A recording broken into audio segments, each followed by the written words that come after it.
Hello, hello. Hello. How are we doing today, Gwen? I heard you made it through the airport okay. Your trip went decent.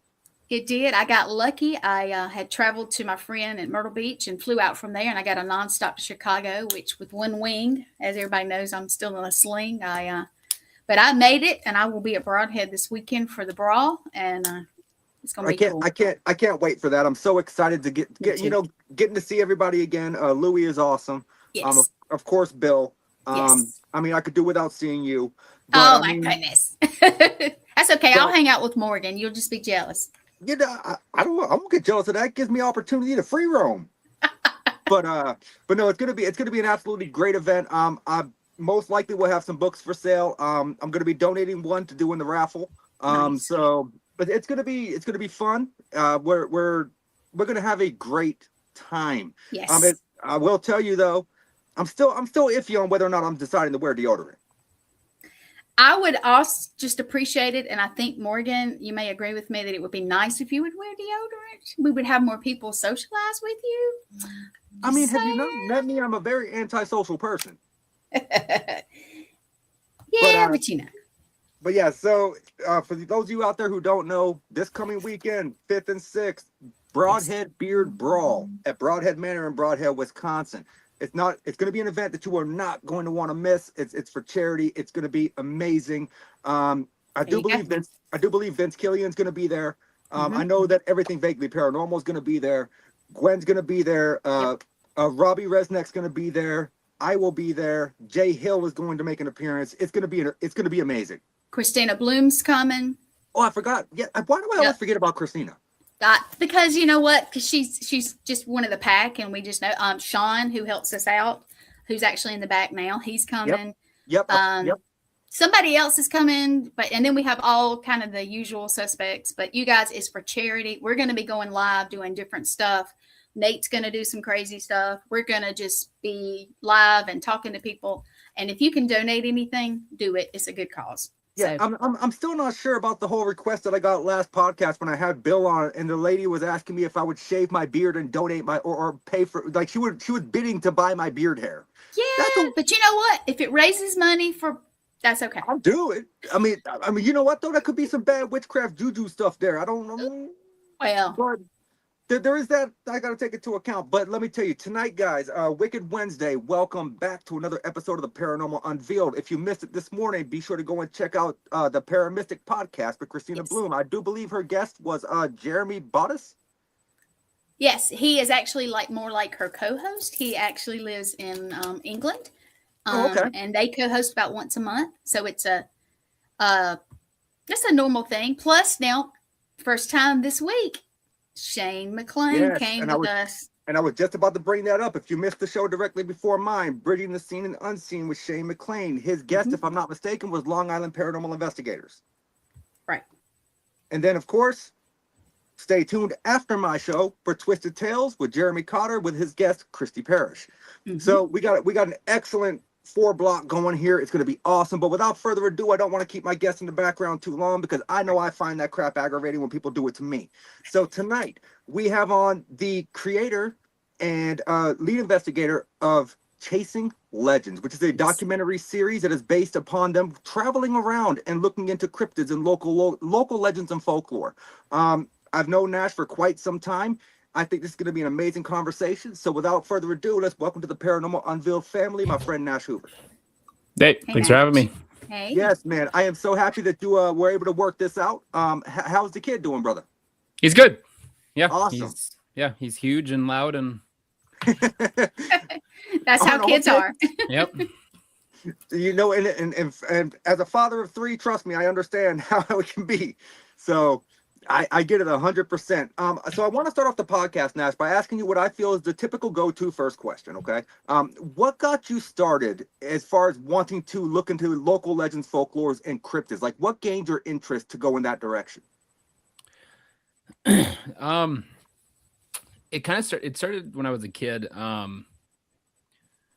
I don't remember kind of the initial kind of event, but I believe I was in my elementary school library. This would have been, I think, 02, 03-ish.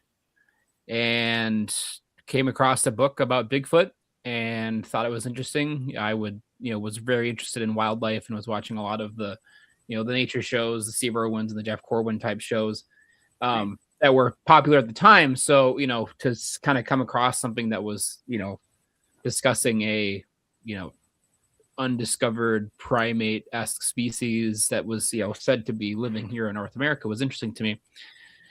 And so I just kind of started looking into the subject, and then from there it kind of snowballed into I got really big into Loch Ness, started getting into UFOs, and then I was checking out the books so frequently that my elementary school librarian just found all the books and just set them aside for me because I was the only one even curious enough to look for these. Nice. And she even went the extra mile and actually brought in some new books on some of the topics for me. That's so cool. It is. And around that time, the internet was still kind of a newish thing, at least on like the the normal people side of things. So there wasn't as much online as there is obviously now. So, but it was kind of slowly getting there. So most of my, the start was researching, through book and, and then, as time went on, it wasn't, a few years after that is kind of when some of these other shows kind of started popping up, Monster Quest and Destination Truth and all of that kind of started coming into play. So it kind of broadened my horizon to realize, oh, Bigfoot isn't just a singular thing. It's global. Oh, there's other things around the world that are kind of reported and disputed and such. And so that really kind of helped take it to the next level for me. And then, I was mid 2013, sitting around just kind of joking with a friend of mine, like, hey, we should do a show and look for cryptids. And we did. Lo and behold, you have it. Yeah, you do. And I like it. Yeah. but I do love that backstory. I like to call them the paranormal villain origin stories is what I call them. Because we all have one. And, I can remember that my first time ever hearing about a cryptid, same, but I was in middle school when I checked out my first book. And the second book I ever checked out, which got me into ghosts, was a book called In Search of Ghosts by Hans Holzer. And that's what got me kind of snowballing into that. So I kind of understand where you're coming from when you come across the book and you're like, oh, now you're hooked on it and you want to know more. So I absolutely, I love that. And so this one might be kind of an off the wall question, but it's more of I'm just curious question. We know there's a lot of legends in the Congolese area, the Congo, right? You got Jabo Fafi, you've got the Macaulay Mbembe and stuff like that. Like, do you think that creatures that large could exist in that ecosystem for that long without ever being discovered? Well, you have to consider the part of the world you're talking about. You're talking about the Congo River Basin. You're talking about the Congolese rainforest, one of the least explored jungles on the planet, aside from most of Papua New Guinea, and then obviously the rainforest. So you kind of have to look at it in that aspect of, yes, there's very likely large megafauna still yet to be discovered there, but is it dinosaur, sauropod, remnant, from that era? I don't know. The other interesting thing too is you look at all of the major tropical forests in the world have a large snake species except for the Congo, but then you have these reports and these photos of very large snakes in the Congo, in the region of the Congo. Obviously the most famous one that I really love to discuss and kind of dissect is the one from, I believe it was the 60s, with the Dutch helicopter pilot who photographed the one from the air, and it's been, as far as I can tell, the photo's been verified and it's not been doctored and it's a genuine photo, and based on size, based on certain objects that they can make out in the photo, they estimate that this, if it was a real snake, well, it would have been like 40 to 50 feet long. So not something I would want to try and wrestle. No. And I've seen that picture. It is amazing. Yeah. If it's real, it's amazing. Yeah. But back to kind of what you're talking about with the Mokele-mbembe and such. I did a talk. I do the Van Meter Visitor Festival in Van Meter, Iowa every year. And nice. The last time I did a presentation there, I spoke specifically on the topic of Lazarus taxon, which is essentially megafauna or just fauna in general. It shows up in the fossil record. We think it's extinct, and then we find it as it was in the fossil record, but still alive. So similar to coelacanth. So yeah, coelacanth is one of the biggest examples of that, and there's a few others. But so I did a whole speech on that and kind of just breaking down, like, could modern cryptid sightings be remnant populations of something that we didn't, that we thought was long extinct? Right. Which is why people are kind of describing something strange. They're not sure what they're looking at. It's something they've never seen before because it's not something that should be there. Rather than it being some just, freak of nature animal that has just evaded science. So, in that presentation, I had a lengthy discussion about the Mokele-mbembe, and I kind of attribute it to a known subspecies of black rhinoceros that did live in the Congo River Basin that has since been extinct, but would fit the bill of a small, dark, sauropod-esque looking thing if you're just seeing it in a flash, and any sane person sees a rhino, they're going to turn the other way. So if you're in the jungle and you see some large creature, you're gonna, you're not gonna really stop and really kind of take a look. So, right. I'm not saying obviously that's 100% what it could be, but it's definitely a possibility, and it's definitely something that needs to kind of be considered with a lot of cryptid sightings around the world. Is okay, let's see what we knew. Let's take a look at what we know did exist in that area. Does it fit descriptions? Yes. Okay. Is it still something that's being seen, or is it in some cases, which is why I really enjoy researching international cryptids, is it something cultural? Is it something that's been passed down for generations that started with the people that were alive when these animals did exist, and they're just passing stories down? So that's kind of, you've got kind of a two-sided thing here, where is it something flesh and blood, or is it just strictly folkloric and it's just been passed down and used almost as like the boogeyman type story, like, hey, don't go in the jungle by yourself because you're gonna Sure. That sort of thing, which you do find a lot around the world. Yes. Especially with some of the more outlandish cryptids that I've come across, where you read about it and like, there's no way in hell the thing actually exists, but it's being used in this way as almost kind of like a cautionary. And then it just kind of blew up. Yeah. And became something physical without actually being something physical. Right. So folklore basically took on a mind of its own based off of cautionary tales. In some cases, in a lot of cases, yes. See, like, I feel like I know the description of the hodag. There's no way that thing exists.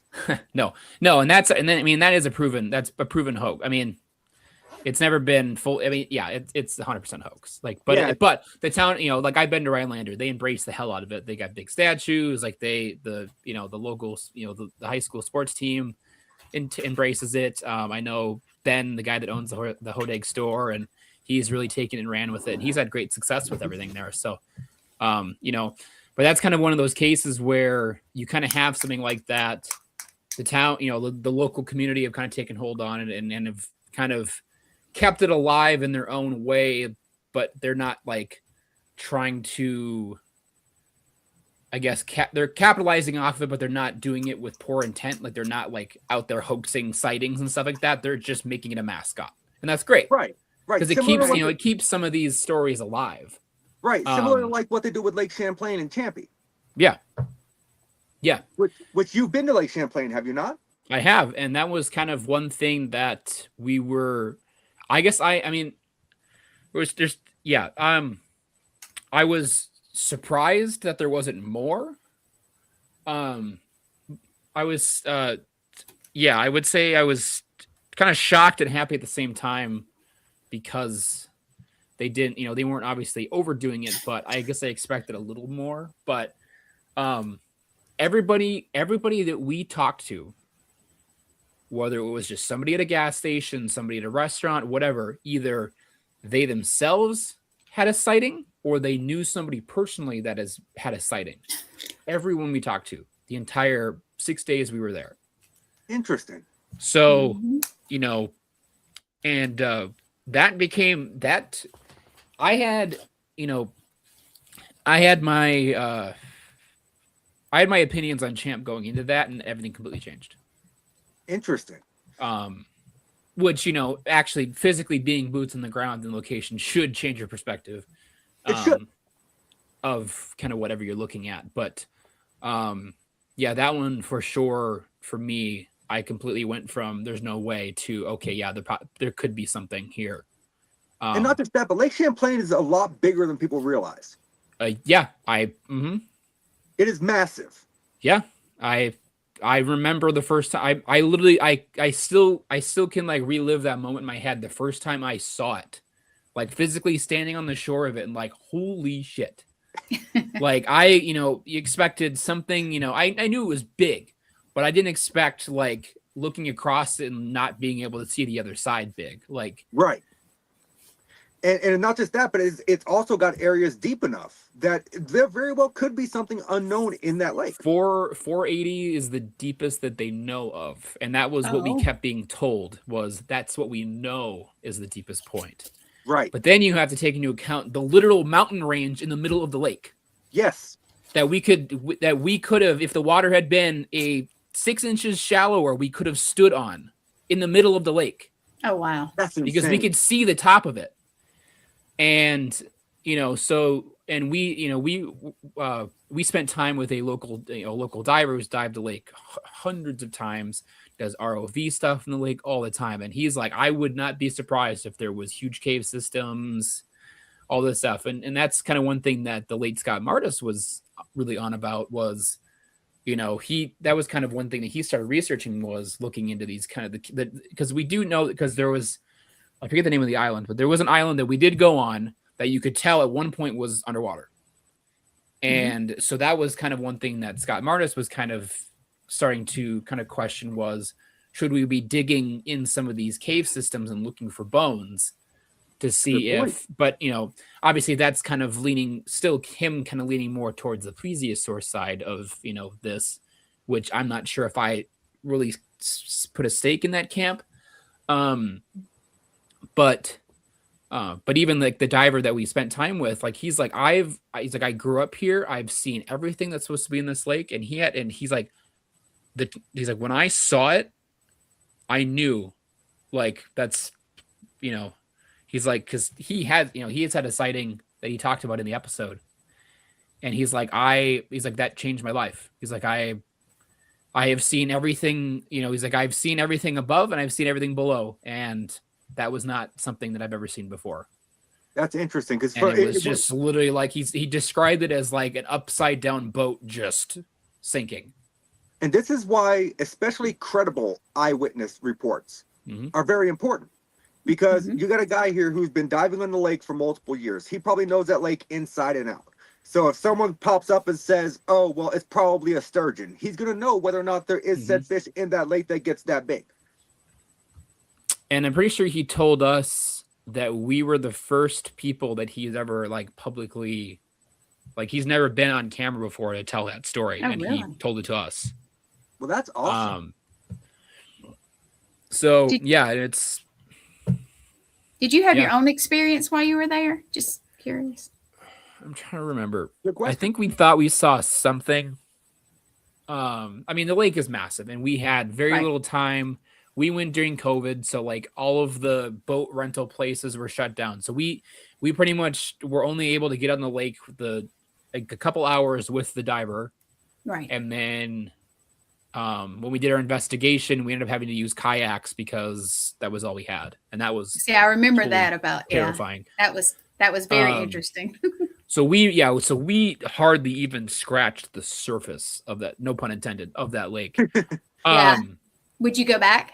Yeah, there's I'd say out of the 4 that we did, the most recent ones, I would do a follow-up to Champ. I would do several follow-ups to Champ. Right. You would and have to. That's huge. Yeah. Yeah, and I would do another Mohican expedition just because that's another one that we barely scratched the surface on that. And that's over at the Moleon Rim, correct? Yep, in Arizona. So there's a version of correct me if I'm wrong, Nash. That's a type of Bigfoot, correct? Yep. So they call it the Moleon Monster.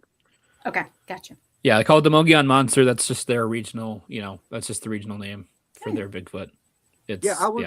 I was over in Essex Junction, Vermont last month for the Vermont Sci-Fi Fantasy and Horror Expo. I wasn't that far from Lake Champlain.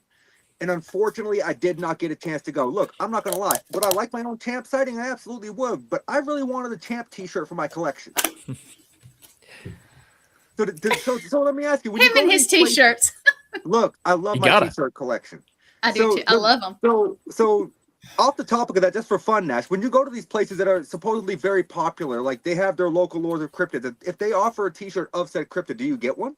I get something. Yeah. I got I didn't get a t-shirt. I got a coffee mug. I got one other thing. Stickers is my thing. Love them too. Yes. But yes, I did get a coffee mug. It broke on the way home and I have never fixed it. So it's been like 6 years of the handle being shattered and sitting inside of the mug on like display. But that's right. Well, that's part of the story. Yeah. I never intended to use it. It was always going to be just a display. So it's a cute part of the story. No, it is. And that sucks though, because I do hate, if there's one thing I hate, because I drink a lot of coffee, it's a broken coffee mug. Yeah, well, good thing I've got like 20 other mugs that I could use. So that's fair. So as you heard us talking earlier, I don't know how much you will listen, but we're going out to Wisconsin this weekend. Let me ask you, what are your thoughts on the Beast of Bray Road? That's the question that just popped up. Oh, buddy. Because I know that, you intensely, I believe it was Lauren Coleman you talked with, correct? I talked to Lauren years ago. Yeah, I know it was many years ago, but what do you think? Do you think there's actually a beast on this road? Do you think that maybe it's a misidentification? Yes. Have you been to Bray Road? I have not yet. Okay. So everybody that I've ever met that puts a lot of belief in Bray Road has never been there. Right. Because it's just a road in the middle of nowhere with very little vegetation, very little forest, very little tree cover. And what there is around the few houses that are on the road. So there's nowhere for anything to live. Interesting. So no, I don't think. I think if anything was seen, it was a one-off thing and it was just passing through. Okay. I don't think that anything, and yeah.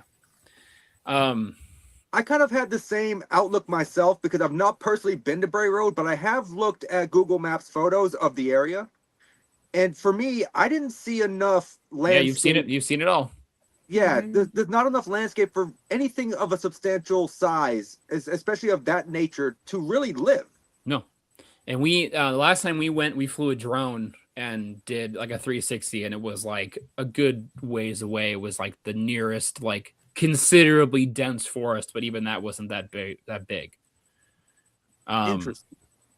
Yeah, that was one of those ones where the town kind of embraced it and rolled with it, and then in the 90s, they made a horror movie about it, and then this town stopped embracing it. I have seen that horror movie. And yeah, it was it's bad. horrible. It's bad. It was bad. And I think that's partially why they kind of stopped, because when we walked around Elkhorn, which is the town that Bray Road is the closest to, nobody seemed to want to talk about it. Interesting.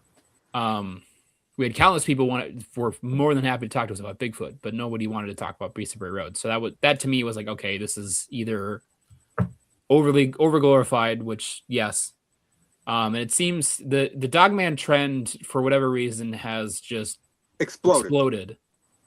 And exact term. Yep. It frustrates me. People like believe what you want to believe, but do not try to convince me that it is some animal, because it can't. No. So let me ask you, have you seen those people online that like are member of Dogman groups that post those blurry photos? Yeah. And they circle it and they zoom in and it's literally just tree bark. I've been to Lee Hempel. I know him. He's got some weird Lee Hempel's ranch is a completely different ballgame. Okay. Whomever left that comment. I don't even put Lee Hempel's ranch in the same grain as Bray Road, because he actually had stuff that's weird stuff that is happening. He does live near Bray Road. So but yeah, that's his stuff is a completely different entity altogether. Interesting. So I was at the Kansas City Paracon. This was 2019 maybe. So last year I think that they had it. And yeah, I literally had a guy from Florida that would not leave me alone.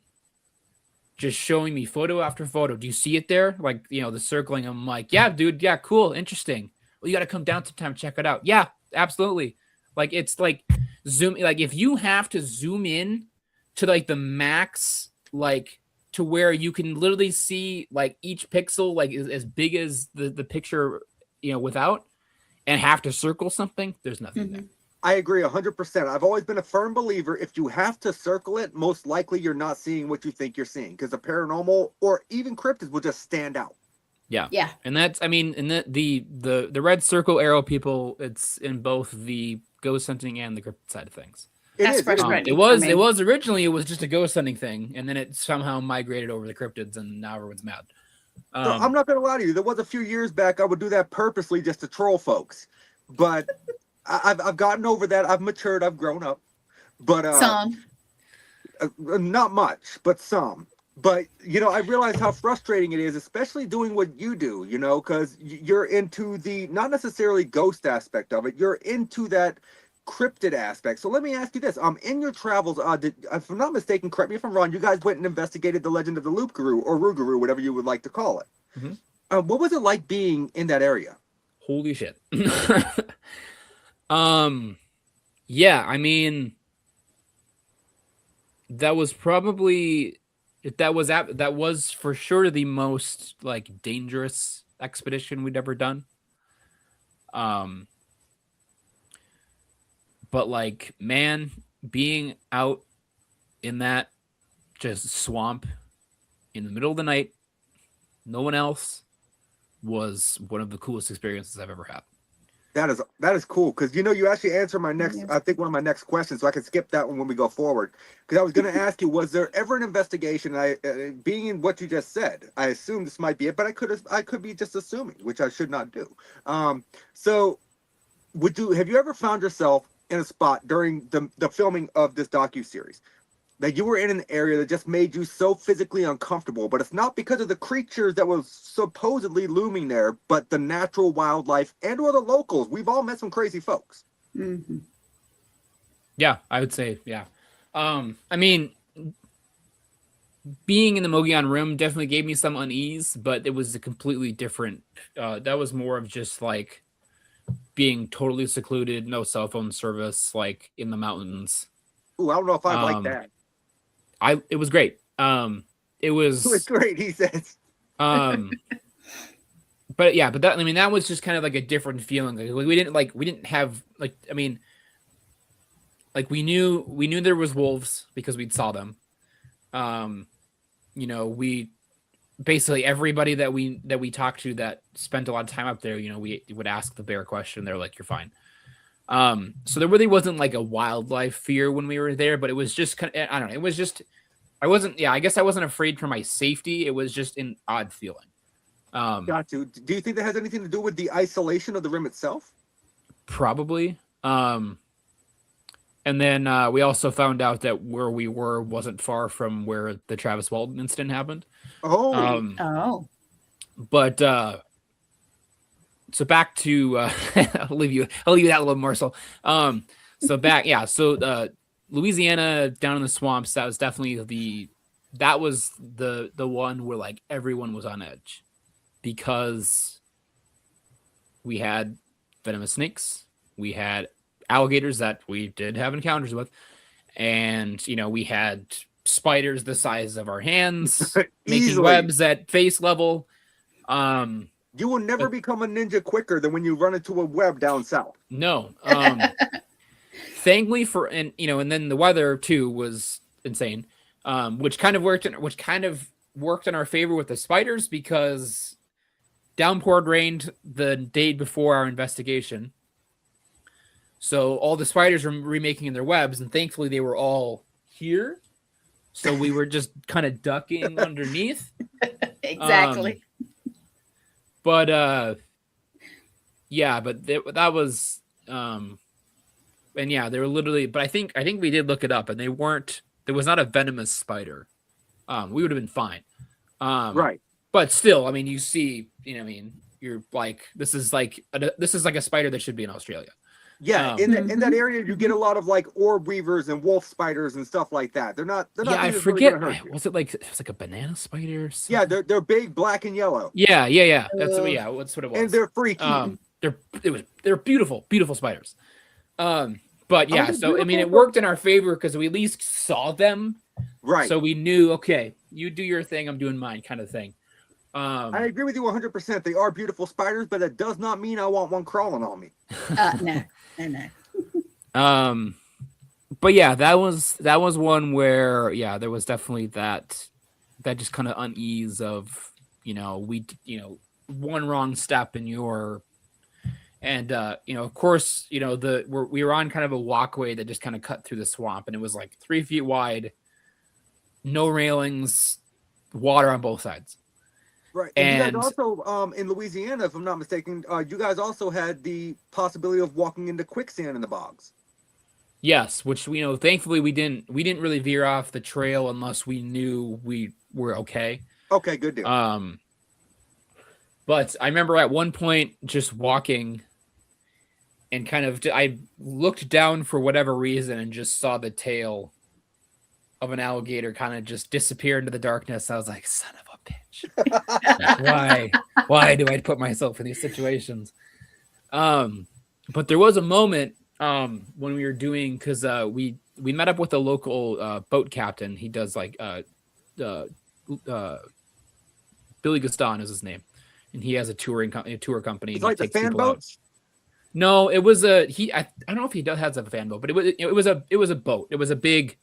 It was like a 20-person, it was like it was canopied and everything. Oh, okay.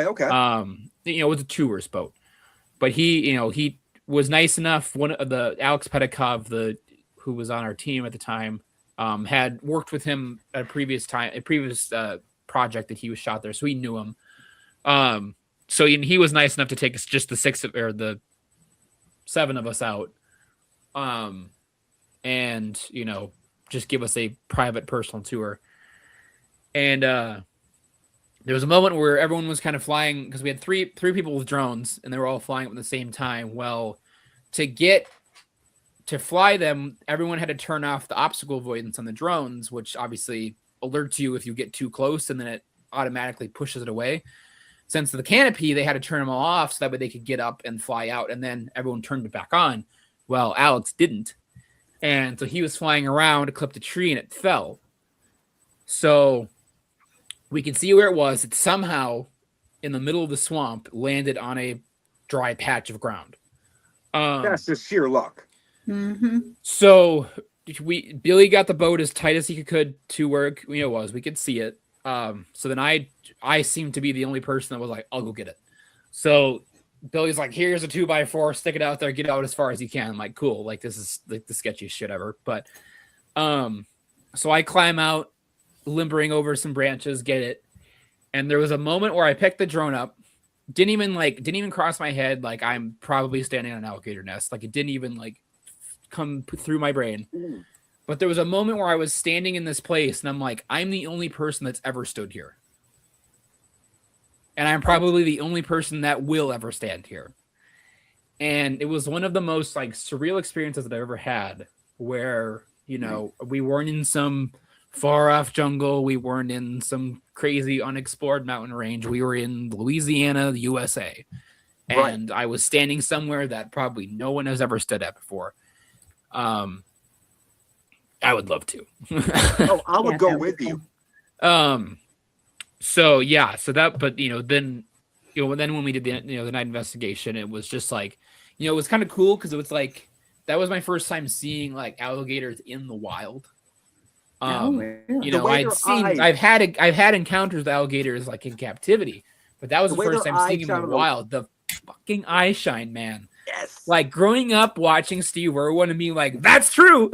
Like yeah. scanning the light, it's like there they are. Like you can see it all day long on television, but seeing it in person is a completely different experience. Because you now realize you're seeing those eyes, you are now in danger. You're not sitting in front of a television. Yeah. So, which I mean, kind of worked in our favor because at least we knew where they were, which is kind of why I think we had the encounter we did is because, we rounded a corner, looked out, saw 3 sets of eyes looking at us.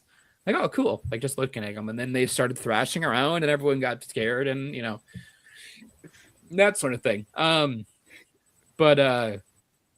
Yeah, it was cool.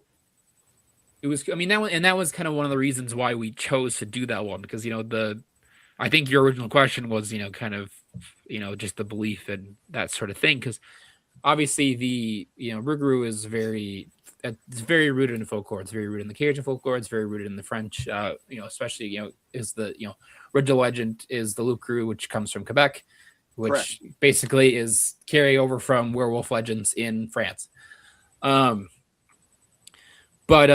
Yeah, it was just, that one for us was kind of one of the ones where we were like, let's go here mostly because of the environment that we'll be in. Right. And we can kind of, obviously we know it's a cool story. So let's just tell it as it is and just go out and explore. Right. And just see if we can, because I always approach things with open-minded skepticism. So for me, it was like, let's just put ourselves out in this environment, just see if we have similar encounters. Let's see if we come across something that we can kind of recreate in a sense. Let's see if we come across a known animal that fits the descriptions, which obviously there isn't much. So yeah, that one for us was more of just let's just, it was, we didn't want, because we had 2 episodes of forest. We had an episode of a lake, and it's like, okay, do we do a desert or do we do a swamp? And, we wanted each episode to be unique. Like we didn't want 2 Bigfoot episodes. We didn't want, 2 lake monster episodes. We wanted each episode to kind of be its own kind of section of cryptozoology. Which you guys did very good with, by the way. Thank you. So that kind of where, that was kind of one of the major deciding factors there was, it's like, do we go back, do we shoot another episode in Arizona and do something, with like Thunderbird, or do we go to New Mexico and do something with Skinwalker? Or do we kind of tackle that side of things? Or it was like, no, let's go to New Orleans and, I think because, the COVID works at our advantage in a sense because all of the travel was really cheap because nobody was going anywhere. So I think we kind of cross-referenced a few different places we could have gone, and it was like, let's just like New Orleans was still wide open and acting like nothing was happening, which, as we found out, it kind of worked against them because they had a horrible death rate because of that. But we're like, yeah, let's just go and let's just see what we can do, and we got some, it was fun running around Bourbon Street and filming. And, that was the first time I'd ever been to New Orleans. And now I've been back twice after that.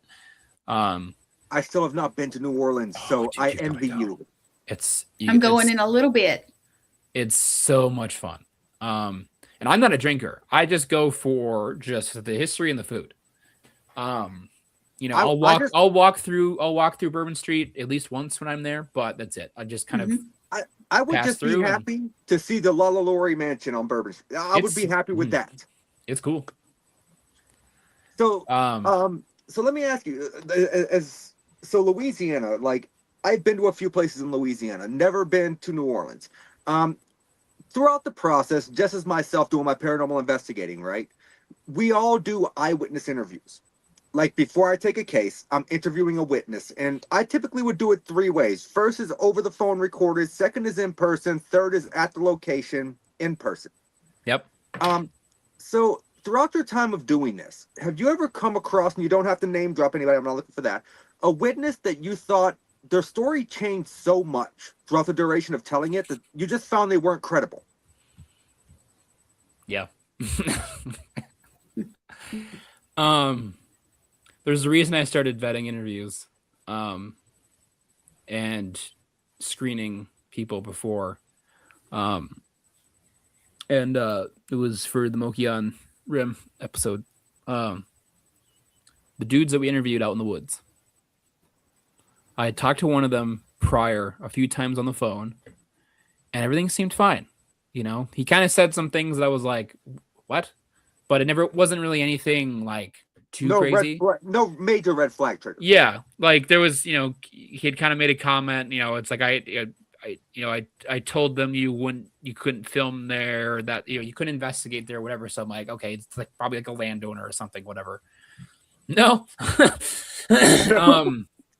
The way you said that, no. Yeah, so we met these guys in the middle, literally like there's no address. The dude just texted me coordinates. Oh. Which were like, sure, whatever. Like, what could go wrong?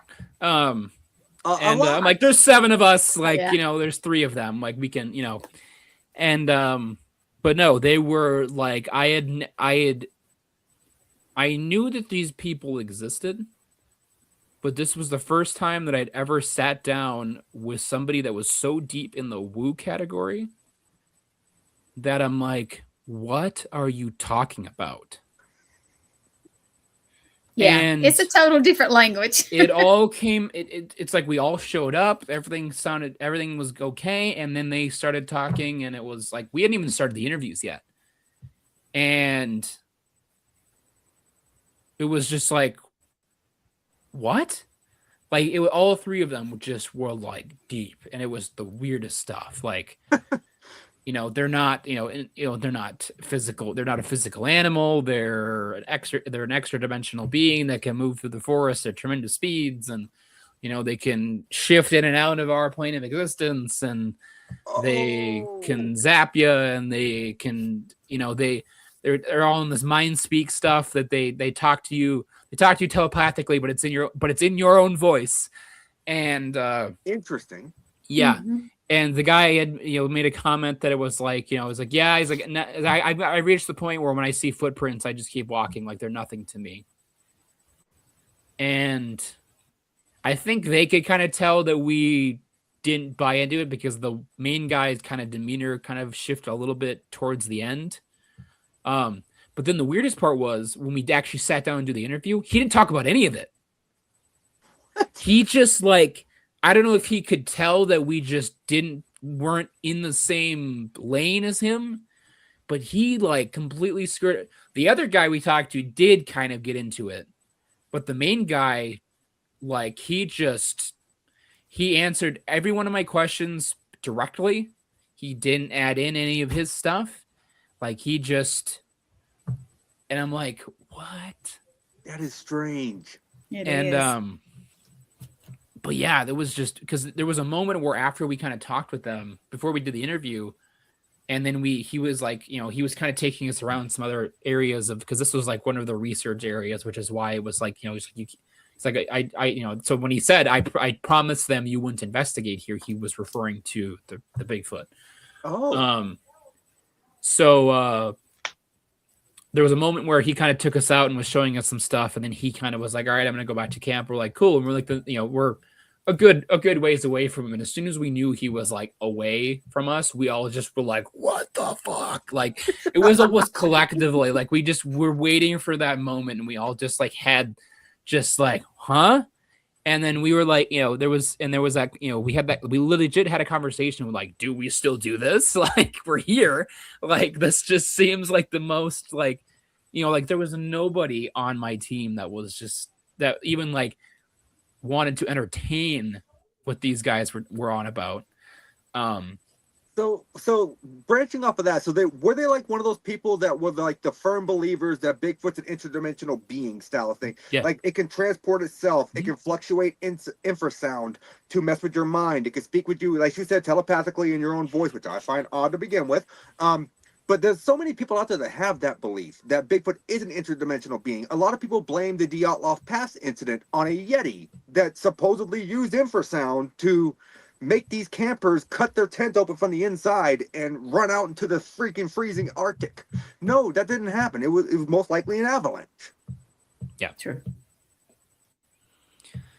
Yeah. And even my very, very heavily skeptic DP Sammy was like, what? Like, especially when it came to like the because he made the comment too, he's like they talk to you telepathically using your own voice. Like, dude, that's just your thoughts. Right. Like, that's just you hearing your own thoughts is what that is.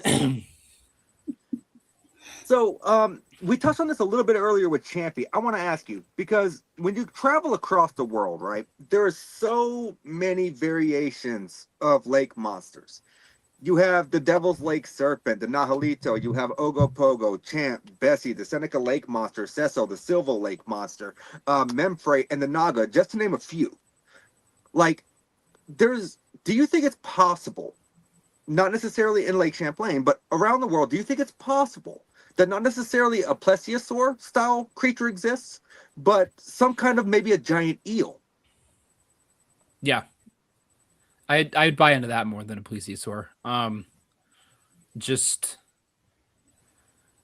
like with Loch Ness, for example, like we know that there's eels there. Yes. Same with Lake Champlain.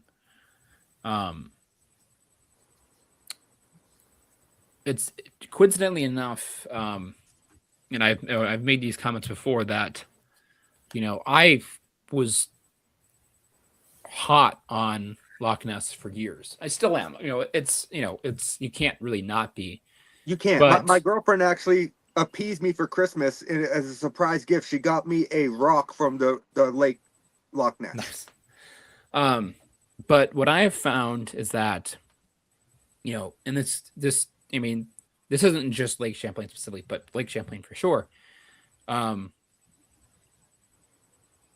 of the famous sightings from Loch Ness are proven hoaxes. True. Only a handful of the proven sightings from Champlain have been proven to be a hoax or misidentification. Otherwise, they've been very undisputed, unconfirmed. And that's a very valid point. So, I'm not saying there's nothing in Loch Ness, but you have to look at a lot of factors when it comes to lake monsters specifically. The biggest one being, is there enough native fish population that it can eat? It has to sustain the food source. Right. And the same thing with like Bigfoot and other kind of more terrestrial cryptids is you have to have enough of them to support a breeding population. True. So that kind of raises your questions. Obviously the most, I think, and a lot of other people do, the most common misidentified or the most common misidentified creature is most likely a sturgeon. Because Yes. sturgeon are get massive. And that's not, and I'm not saying that's Champ and Loch Ness specifically. I'm saying that's a good majority of lake monster sightings, at least, especially in North America. I would agree with that. Because I know I did see somebody in the comment talk about the Canadian one, which I'm assuming you're talking about Ogopogo. That's basically the main theory for that one, is that it's a lake or a lake sturgeon. Flathead Lake monster in Montana. That's the leading theory there, is that it's a lake sturgeon. And there's other ones kind of in that Pacific Northwest area. Because I forget how many, but in the Pacific Northwest, I know a lot of them are in Washington, but there is a ton of lakes that are obviously like left over from kind of when the ice caps receded and stuff like that. So they're very deep, right, and very kind of, they're skinny and very, very deep, and each one of them has a lake monster. But they also have every single one. And and they're all connected. And coincidentally, a lot of the sightings in some of these lakes disappeared once the dams were put in. Oh, that's a valid point, because they couldn't move. Sturgeon couldn't move between lakes. So that is, I mean, my theory on Champ. I definitely am in the giant turtle camp. I can see that. I look at all the evidence. I look at a lot of the sightings, and that's what I see. I don't see a plesiosaur. I don't see an eel. This is something that does have some sort of shell-ish back. And you know what? You're right, because a lot of turtles, they have those like kind of little spines going across the back of their shell too, especially like alligator snappers down south. So, and the other thing too is that there are credible Champ sightings on land, and there are credible Champ sightings in very shallow water. There's sightings of people seeing some of the marshland that is near Lake Champlain and seeing evidence of something very large pushing through some of the grass and lily pads where you have things kind of pushed apart and left. Right. So that to me tells me that it's something that can come to the surface. But then at the same time, you're talking about an area that's very heavily traveled by tourists. So it's like, how is this thing evading people so well? Right. But I mean, you get that with any cryptid, really. So I don't know, man. That's fair. I used to kind of buy into the remnant dinosaur theory. I still kind of do in some cases, because I do definitely believe that there's a very small handful of places on the planet that could still have something. I would love nothing more than to see on the news one day plesiosaur discovered. Like, that would be amazing. But so then I have a question, if y'all don't mind, and that kind of gets into that. And I wrote it down, so I'm gonna kind of read my own writing from earlier today when I was flying. If cryptids are real, which I think they are, but that's my opinion, what do you think their evidence of them being real would do for our understanding of the world? Like, would it change our views on a lot of stuff, that things like that are real and can be proven? Well, I don't feel like you would have the kind of crumbling of society that they always kind of figure would happen if they just fully disclosed aliens and extraterrestrial life and all that stuff. I don't think you would have that. I think it really kind of depends on what specifically. Because I mean, obviously, if something like Bigfoot, it would change. It would definitely change things, but I think it would, it would, and that's kind of the whole point of at least a good majority of us that are in cryptozoology is to, we're trying to investigate this with a scientific mindset, and we're trying to, taking a biologist mindset and trying to, because we know that we've unfortunately reached the day and age where photo and video evidence isn't going to cut it. Right. Yeah. Especially You with can have right the now. clearest, because you always see the people. Why is it shaky? Why is it blurry? Yada yada yada. Dude, it doesn't fucking matter. It could be 8K stabilized, clear as day, and people would still say it's fake, even if it's not. That's true. So, what makes it more difficult now is everything has to be DNA based, which nobody, at least I shouldn't say nobody, but there's the select few people that are in the cryptid field today that are going out with the intent to find DNA evidence is very, very small. That's true. Everyone's going out with their, with the trail cameras and the thermal imagers and the, which is great for most stuff because I'm guilty of it myself. I literally post a fucking TV show. But when it comes down, and you can use those things as a, evidence gathering tool, but that can't be the only evidence that you gather. So, in that kind of changed how we approach things several years ago, where now we do go into the field with a proper evidence kit. We are able to collect, we have tweezers and we have gloves and we have, files to put samples in, and we have evidence bags. So everything is sealed away. And, because that's what's going to prove these things exist more than anything now. I agree. Right. 10, 15 years ago, you still could put a lot of stake in photo and video evidence because, you could tell what was fake. Right. Now you got AI. Yeah. And AI is so good. It could very easily fool people if you do it properly. Yeah. That's true. That's very true. So, yeah, I don't think it would. It would definitely change people's perspectives because then you finally have all of these people that were right all these years. Yeah. I think it would be even crazier if it did turn out to be some interdimensional bullshit. And I would, gladly, say, okay, I was wrong. But, yeah, because I think on a biological standpoint and a scientific standpoint, yeah, which can change things, but it would change things, I think, for the better, because then you would have a lot more protected land, because now you have something that, That's a good point. It is a really would great need to point. be protected because there obviously isn't many of them. At the same time, then you kind of run into the, because you always have people that are like, oh, I would just, if I saw Bigfoot, I would kill it, which it's like, yeah, that's not great, but killing one to save 10,000, if that's your proof, if that can be your proof that proves 100%, oh yeah, these things are real.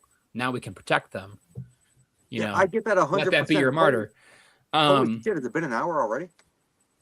Yeah, that's what I was looking at. Wow, goes fast. So Nash, I'm not trying to cut you off, brother, but I do have another show coming up after mine. I typically end my podcast with 3 specific questions, but since you are not a ghost hunter, I am going to modify said questions to fit. Hey, I dabble. Oh, you do dabble. We'll have to have another conversation about that another time. So you'll have to come back. If you could travel with the Chasing Legends team to investigate any legend or cryptid, and cost was not an option for the travel, your cost of travel and lodging was covered, what cryptid would you see yourself and your team going to investigate? I have 3. Okay, let's hear. Thylacine, 100%. Megatherum, Mapinguari sightings in. Oh, I love the Mapinguari. In Brazil, Peru, that sort of thing. Which we didn't have a time to even get into that. I could talk about an hour on that thing. And then Orang Pendek. Oh, Orang Pendek, another dude. I've got to have you back on in the future because Orang Pendek and Mapinguari are 2 of my favorites.